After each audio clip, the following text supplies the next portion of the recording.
Everybody अस्सलाम वालेकुम। This is इसरार अली और तमाम मेरे भाइयों और दोस्तों को मेरी तरफ़ से सलाम है। आज हम जो है डिस्कस करेंगे किप्स की जो इन डिटेल्स की सीरीज़ आती हैं, नोट्स आते हैं कि उनको किस तरह से सॉल्व किया जाए और शॉर्ट ट्रिक्स क्या हैं और किस तरह से अपना टाइम जो है उन्हें ज़्यादा से ज़्यादा सेव किया जाए। और जैसे कि हमें पता है कि किप्स के नोट्स इंतहाई इफ़ेक्टिव होते हैं अगर हम डिटेल्स की बात करते हैं, नस की, प्यास की, बला बला, तो ये इंतहाई इम्पोर्टेंट होता है, ठीक है। और हमें पता है कि ये थोड़ा बहुत डिफ़िकल्ट भी होता है, पर इतना डिफ़िकल्ट नहीं होता जितना हम अपने माइंड पे ले रहे होते हैं कि डिफ़िकल्ट है। तो आज हम जो है इसके बारे में डिस्कस करेंगे कि इनके क्वेश्चंस को, एमसीक्यूज़ को किस तरह से सॉल्व किया जाए, शॉर्ट ट्रिक्स क्या होती हैं, उनको किस तरह से सॉल्व किया जाए। तो आज इन तमाम चीज़ों के बारे में डिस्कस करेंगे और आज जो है हम फर्स्ट चैप्टर के बारे में डिस्कस करेंगे जो हमारा है नंबर सिस्टम, ओके, और उनकी प्रॉपर्टीज़ वगैरह। तो चलिए दोस्तों, इसको हम देखते हैं कि फर्स्ट चैप्टर में है क्या, तो उसे हम डिस्कस करते हैं, ठीक है। अच्छा, फर्स्ट चैप्टर है हमारा नंबर सिस्टम। तो जैसे कि मैं आपको बताता हुआ चलूँ कि जैसे कि हमें पता होता है कि रियल नंबर क्या होते हैं, ऑड नंबर्स क्या होते हैं, नेचुरल नंबर्स क्या होते हैं। ये हम क्योंकि मेरे ख्याल से कि हम प्रेप से केजी से पढ़ते हुए आ रहे हैं, ये इंतहाई आसान है, इन्हें डिस्कस करने की ज़रूरत नहीं होती। अच्छा, और ये भी आसान ही है, रैशनल नंबर, इरेशनल नंबर्स को टर्मिनेटिंग, नॉन टर्मिनेटिंग डेसिमल्स क्या होते हैं वगैरह, रिकरिंग, नॉन रिकरिंग क्या होते हैं, ये भी आसान ही है और मेरे ख्याल से क्लियर होगा। तो हम आगे चलते हैं।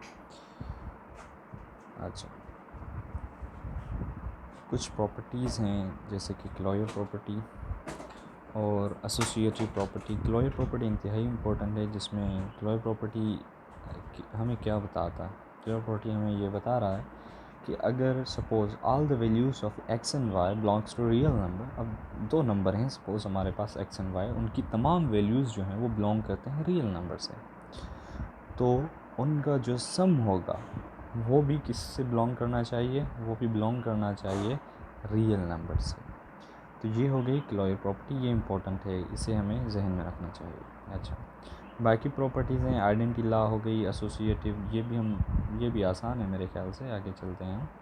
अच्छा, रिफ्लेक्सिव प्रॉपर्टी, एडिटिव प्रॉपर्टी को हमें थोड़ा सा देखना होगा क्योंकि ये शायद मेरे ख्याल से कि ये इम्पोर्टेंट है कि all the values of X, Y and Z belongs to real number, जबकि तीन नंबर्स हैं हमारे पास एक्स, वाई एंड जेड, वो बिलोंग करते हैं रियल नंबर से। Then X equals to Y, अगर एक्स बराबर है वाई के, implies that X plus Z, अगर एक्स प्लस जेड का जो सम होगा वो बराबर होगा वाई प्लस जेड के, ठीक है। अच्छा, उसके बाद जो होता है आयोटा। आयोटा का पावर जो होता है वो इंतहाई इम्पोर्टेंट होता है, बहुत बहुत इम्पोर्टेंट होते हैं, क्योंकि इनके मेरे ख्याल से कि ये ज़्यादातर एमसीक्यूज़ आयोटा के आते हैं। अगर हम नस की बात करें एनईटी के, तो उसमें वो तो आयोटा वाले बहुत ज़्यादा एमसीक्यूज़ देते हैं, ठीक है। तो इन्हें हमें किस तरह से शॉर्ट ट्रिक्स हैं हमारे पास, उनसे हम डिस्कस करेंगे कि इनको किस तरह से सॉल्व किया जाए, ठीक है। अच्छा, एक छोटी सी बात वो तो जहन में रख लें कि आयोटा का स्क्वायर जो होता है वो बराबर होता है -1 के, क्योंकि -1 जो होता है उसे हम सॉल्व नहीं कर सकते। अगर इसके ऊपर सपोज़ हम आयोटा है स्क्वायर देंगे तो स्क्वायर ख़त्म करेंगे तो अंडर रेडिकल आ जाएगा, आयोटा के ऊपर स्क्वायर, -1 के ऊपर अंडर रेडिकल, ये ख़त्म हो जाएगा। तो आयोटा खुद बराबर हो जाए under radical -1, squaring both side करेंगे तो आयोटा का स्क्वायर जो है बराबर हो जाएगा -1 के। ये सेम बात हो गई, वो लिखा हुआ है, ठीक है। अच्छा, इक्वलिटी ऑफ कॉम्प्लेक्स। अच्छा, ये इंतहाई इंपॉर्टेंट, ये फार्मूलाज हमें जहन में रखने होंगे, ठीक है, कि अगर दो कॉम्प्लेक्स नंबर हैं उनको अगर हम सम करना चाह रहे हैं तो उनको सम हम किस तरह से करें, क्योंकि यहाँ पर कॉम्प्लेक्स और जो है वो रियल नंबर्स की बात होती है। सपोज़ ए प्लस, अब हम दो नंबर्स हैं जो हमें करने हैं, ठीक है, हमें सम करना। नंबर क्या हैं, ए और दो हैं बी और दूसरे हैं सी और डी, ठीक है। तो ए हमें पता है कि जो फर्स्ट नंबर होते हैं ऑर्डर पेयर में वो किसके होते हैं, वो रियल नंबर के होते हैं। सेकंड नंबर जो होते हैं वो क्या होते हैं, इमेजिनरी। तो हमें पता है कि रियल से ऐड होगा, इमेजिनरी से। तो फॉर्मूला क्या बन जाएगा, a plus C B plus D, जो ये लिखा हुआ है a plus C plus B plus D, ठीक है। अच्छा, उसके अलावा जो है मल्टीप्लिकेटिव और कॉम्प्लेक्स नंबर, मल्टीप्लिकेशन का फॉर्मूला क्या है कि a प्लस बी आयोटा या c प्लस डी आयोटा, हमारे पास दो नंबर हैं, कॉम्प्लेक्स और रियल और इमेजिनरी। उन दोनों को अगर हम प्रोडक्ट करते हैं तो हमारे पास क्या हो जाएगा, तो ये हो जाएगा formula A C minus B D plus A D plus B C. अच्छा ठीक है, तो ये हमें जहन में रखना होगा क्योंकि इस तरह के क्वेश्चंस बहुत ज़्यादा होते हैं। अच्छा, आइडेंटिटी क्या होती है, ये हो गई आइडेंटिटी। 0 0 भी हमारे पास आइडेंटिटी है, और मल्टीप्लिकेटिव आइडेंटिटी क्या है, 1 and 0 है। तो ठीक है, ये थोड़ा ध्यान में रखना चाहिए हमें। अच्छा, आगे चलते हैं। अच्छा, और ये प्रॉपर्टीज़ इंतहाई इम्पोर्टेंट हैं सारी तमाम जो भी हैं, ठीक है। कि अगर कोई एक z नंबर है, उसका हम कंजुगेट ले रहे हैं, उसका डबल कंजुगेट लेंगे तो किसके बराबर हो जाएगा, वो उसी नंबर के बराबर हो जाएगा, ये वाली प्रॉपर्टी। अच्छा ठीक है, सेकंड प्रॉपर्टी है कि अगर एक z नंबर है, कॉम्प्लेक्स नंबर है, अगर उसका हम प्रोडक्ट करते हैं उसी के ही कंजुगेट से तो वो बराबर हो जाएगा मॉड्यूलस और उसके स्क्वायर के, ठीक है। अगर दो नंबर है हमारे पास z1 प्लस z2 और उन दोनों का हम जो है वो होल कंजुगेट ले रहे हैं तो वो बराबर हो जाएगा उनका इंडिपेंडेंट कंजुगेट के, ठीक है। तो ये प्रॉपर्टीज़ थोड़ी सी इम्पोर्टेंट है। अच्छा, हम आगे चलते हैं अब। अच्छा, ये हो गया हमारा फर्स्ट चैप्टर का जो है प्रैक्टिस एक्सरसाइज जो है किप्स वालों की तरफ से दी हुई हैं, तो हम इसे डिस्कस करेंगे। ये इंतहाई इम्पोर्टेंट है। अगर ऊपर की जो है बातें हमने डिस्कस की हैं, जो अगर आपके जहन में हैं सही से थोड़ी बहुत, अगर आपके जहन में आ गई हैं तो आप, मेरे ख्याल से आपको प्रॉब्लम नहीं होगी इस एक्सरसाइज को सॉल्व करते हुए, ठीक है। तो हम पहले क्वेश्चन MCQs की तरफ चलते हैं कि वो क्या कह रहा है। If a and b are real numbers, then a plus b is a real number. This law is called, अच्छा ये हमने पहले डिस्कस किया हुआ है कि अगर दो नंबर हैं a and b और वो दोनों जो हैं वो बिलोंग कर रहे हैं रियल नंबर से, देन उनका सम किसके बराबर होगा, मैंने पहले ही डिस्कस किया था कि ये लॉयर प्रॉपर्टी होती है, ठीक है। अच्छा, अब दूसरी प्रॉपर्टी की तरफ चलते हैं कि if a belongs to real number then the multiplicative inverse of a। ये तो जाहिर सी बात सिंपल है कि अगर a एक नंबर है, रियल नंबर, तो इसका मल्टीप्लिकेटिव इनवर्स क्या हो जाएगा, जाहिर सी बात है इसका मल्टीप्लिकेटिव इनवर्स ये हो जाएगा 1/a। सही, सिंपल है। तो इसका जो आंसर होगा वो क्या हो जाएगा, C हो जाएगा। अच्छा, दूसरी बात मैं भूल के आपको बताना कि वो कौन सी, अब जैसे नेचुरल नंबर्स हो गए, इनमें से फील्ड कौन सी होती है, यानी तमाम प्रॉपर्टीज़ ऐसा कौन सा नंबर्स हैं जिनमें लाई करती हैं, तो वो कौन सा होता है, रेशनल नंबर होता है। अच्छा ठीक है, अब हम 4 MCQs की तरफ चलते हैं कि अगर सपोज़ a ग्रेटर देन -1 है, implies that -3 is greater than -5। ये प्रॉपर्टी कौन सी है, ये भी हमने डिस्कस की थी कि ये है एडिटिव प्रॉपर्टी, ठीक है। अच्छा, अब हम चलते हैं 5 MCQ के पास कि let a b c d belongs to real number then a equal to b and c plus c equal to d implies that, जबकि क्या होगा, हमें पता है कि ये क्या हो जाएगा, ये हो जाएगा a प्लस सी और b प्लस डी, ठीक है, क्योंकि रियल से, इमेजनरी से। अच्छा, इफ़ z1 जो है वो उनकी वैल्यू हमें दी हुई है कि x1 y1 है और z2 की जो वैल्यूज़ हैं x2 y2 है, where z1 and z2 belongs to complex number, then उनका सम क्या होगा। सिंपल सी बात है, उनका सम मैंने पहले में फॉर्मूला पढ़ा था कि रियल से, कॉम्प्लेक्स से, तो ये क्या हो जाएगा x1 y1, ठीक है, और x2 y2, सिंपल सी बात है, तो इनका सम इसके बराबर हो जाएगा। तो हमारा ऑप्शन कौन सा सही हो जाएगा, x1 a, ठीक है।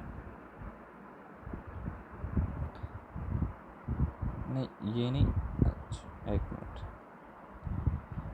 ये हो जाएगा x1 x2 और y1 y2 के बराबर, क्योंकि रियल से इमेजनरी से। तो ऑप्शन ए हमारा जो है वो सही हो जाएगा। ठीक है। अच्छा, और दूसरा है हमारे पास 7 कि इफ़ z1 एक नंबर है, कॉम्प्लेक्स नंबर है, और वो है 3 - 6 आयोटा एंड z2 है 4 + 5 आयोटा, देन z1 z2। अच्छा, ये हमसे पूछ रहा है कि इनका मल्टीप्लिकेटिव हमने फार्मूला पढ़ा था कि AC - BD और BD + AC। ठीक है, तो ये हमारे पास फार्मूला था, तो इनको अगर हम उस फार्मूले के साथ सोल्व करेंगे तो हमारे पास ऑप्शन कौन सा आ जाएगा, तो ये हो गया इसका आंसर फर्स्ट वाला। ठीक है, 42 - 9 आया था। अब उसके फॉर्मूले के साथ आप करेंगे तो ये सॉल्व हो जाएगा। ठीक है। अच्छा, 8 है कि if z1 = 1 and 0 and z2 है 2 and 3, देन इनका प्रोडक्ट जो है वो किसके बराबर हो जाएगा। सेम फार्मूला, मैं आपको डायरेक्टली MCQ का आंसर बता रहा हूँ, सी है। सेम फार्मूला मल्टीप्लिकेशन वाला वो आप लगाएं। अच्छा, 9 जो है 3 5 + 0 and 4। अच्छा, ये तो सिंपल है, एडिशन है। तो मैंने आपको बताया था रियल से इमेजनरी से, तो 3 5 और दूसरा है हमारे पास 0 and 4। तो रियल से 3 को अगर हम 0 से प्लस करेंगे तो हमारे पास क्या आ जाएगा, 3। ठीक है, ऑर्डर पेयर में हम लिखेंगे, कॉमा 5 and 4 9। तो ये हमारे पास आंसर आ गया। तो ऑप्शन कौन सा सही हो जाएगा हमारा, सी और डी। ठीक है, डी वाला ऑप्शन हमारे पास सही हो जाएगा। अच्छा, additive inverse of 3 3 in complex numbers. अच्छा, कॉम्प्लेक्स नंबर्स में एडिटिव इन्वर्स क्या होगा, ये क्या होता है कि अगर ए सपोज़ बी हमारे पास दो नंबर हैं, तो इनका एडिटिव इन्वर्स क्या हो जाएगा, -a - b। ज़ाहिर सी बात है, ऐसे नंबर्स उनमें ऐड करें कि उनका आंसर जो है वो क्या हो जाए, 0 हो जाए, तो इनका आंसर डी सही होगा। If z is equal to a plus b not ab, then multiplicative inverse of z is। अच्छा, मल्टीप्लिकेटिव इन्वर्स क्या होगा, इनका फार्मूला शायद मैंने आपको नहीं बताया। तो फार्मूला क्या हो जाएगा, a/a² + b², b - b और a² + b²। ठीक है, तो ये हमारे पास फार्मूला हो जाएगा। तो इस फार्मूले को अगर हम देखें तो ये कहाँ पर लाई करता है, ए तो नहीं है, सी डी नहीं, अच्छा बी हो गया। ठीक है, 12 है, if z = a + b, then z का जो मॉड्यूलस होगा वो किसके बराबर होगा। ज़ाहिर सी बात है कि z का मॉड्यूलस जो होता है उसका फार्मूला होता है a² + b²। ठीक है, तो आंसर बी इज़ राइट। अच्छा, if z = a + b, then z का कंजुगेट किसके बराबर होगा। अच्छा, कंजुगेट में क्या होता है कि हम कंजुगेट में सिर्फ जो इमेजनरी नंबर्स होते हैं, सपोज़ a b है, तो हम इमेजनरी नंबर की साइन चेंज करते हैं, तो a ये हो जाएगा -b। तो हमारे पास आंसर जो होगा वो a है। ठीक है। अच्छा, अब हमारे पास हो गया MCQ नंबर 14, जो है आयोटा के पावर है, कि अगर आयोटा के ऊपर पावर 15 है तो वो किसके बराबर होगा। तो देखें, आयोटा के अगर मैं इस तरह से लिख सकता हूँ, आयोटा² पावर 7 × आयोटा। ठीक है, तो 2 और 7 14 और आयोटा ये हो गए 15 पावर सेम आ गया। आयोटा का जो स्क्वायर होता है वो बराबर होता है -1 के, और अगर ठीक है -1 इसके ऊपर पावर 7, तो 7 एक ऑड नंबर है, तो ये -1 ही रहेगा। -1 जब आयोटा से मल्टीप्लाई होगा तो इसका पूरा आंसर क्या आ जाएगा, -आयोटा। ठीक है, तो बी। अच्छा, इसके बाद है 15, द वैल्यू ऑफ आयोटा 25। ये भी सेम तरीके से कि आयोटा के ऊपर पावर है 25, मैं इसको किस तरह से लिख सकता हूँ, तो आयोटा स्क्वायर 12 ये हो जाएगा 24 पावर, और ये हो गया आयोटा जो कि 25 पावर सेम बराबर हो गया। ओके, अब इस एक्सपोनेंट जैसे कि हमें पता है कि आयोटा स्क्वायर -1 के बराबर होता है, और 12 एक इवन पावर है। ठीक है, तो ये बराबर हो जाएगा 1 के, और 1 जब आयोटा से मल्टीप्लाई होगा तो ये हो जाएगा आयोटा।